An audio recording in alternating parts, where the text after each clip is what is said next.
Resilience and women entrepreneurship. What are they? Why are we hearing so much about them? And can we expect to? Today we have the right person to answer these questions. Hello and welcome to GPI Forward. I'm Ty Reagan. Joining me, Andrea Zanon, founder and managing partner of SkyKapital.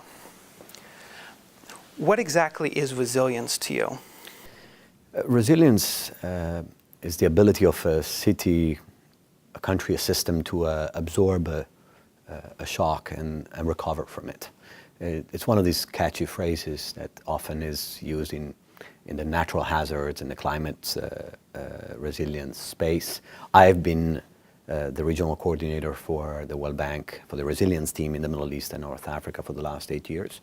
So I've worked on a lot of resilience projects across 11 countries, and mostly as it related to natural hazards, pandemics, refugee crisis, water emergencies. So resilience relates to the ability of create mitigation prevention capacity as opposed to just respond when a shock happens. And what does this have to do with women entrepreneurship? It's a tough question, but the way I look at it is as I build this program in resilience across the 11 countries I mentioned, women and the private sector were often not part of the solutions. It was always a public sector solutions, it was a mayor solution, it was a ministry solutions. But in one of these emergencies, actually it was in the Horn of Africa, where there was a drought emergency. I managed the response for the World Bank in that country to bring water to vulnerable women. And some of the women approached me and say, we don't need reports, we don't need analysis, we need you to support us building companies. We need sort of to give us guidance so that we can build a business plan. We already are addressing some of these problems. So it's really, how do you help some of these entrepreneurs that are already solving some of these risks, be it in the water sector, in the education, in the agriculture, build companies that can address this problem. We piloted a small project, $250,000 across 3 countries, Lebanon, Egypt, and Djibouti. We trained 200 women-led companies. They had a resilience component as part of their business model. We partnered with the business school and with Skype and Google so that we can bring more than money. It was a package which included training, connectivity, incubation, and thanks to these $250,000 from the Global Facility for Disaster Reduction and Recovery, this money became 3 companies. Now we have 3 women leaders in 3 countries leading, even though on micro scale, the resilience agenda and creating impact and adding jobs to the economy.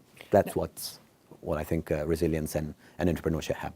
Now, usually women are the recipients of this kind of focus. How does it change your work to have them be actually part of the solution and really kind of, you're using them as resources rather than just having them be, how does that change what you're doing? I would say that what I observed in the Middle East and North Africa, the women were de facto leading, managing the water resources, leading the innovation and the education sector,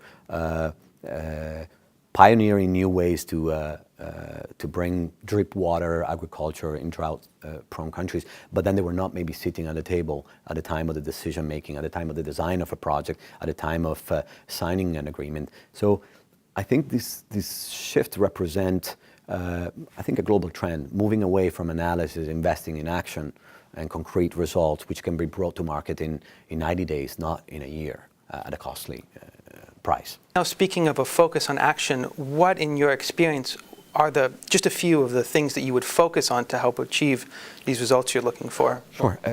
I've left the World Bank, where I had a fantastic experience, but as I was interacting with the targets and the investors, there seemed to be an opportunity to scale up this project. And with my partners, I've established a fund. It's a boutique private equity fund that invests in these sectors, particularly water, health, education, and agriculture, in a few countries where the highest resilience dividend can be reached by bringing women-inclusive businesses that are already in the market. We're talking about SME. We're not talking about startup.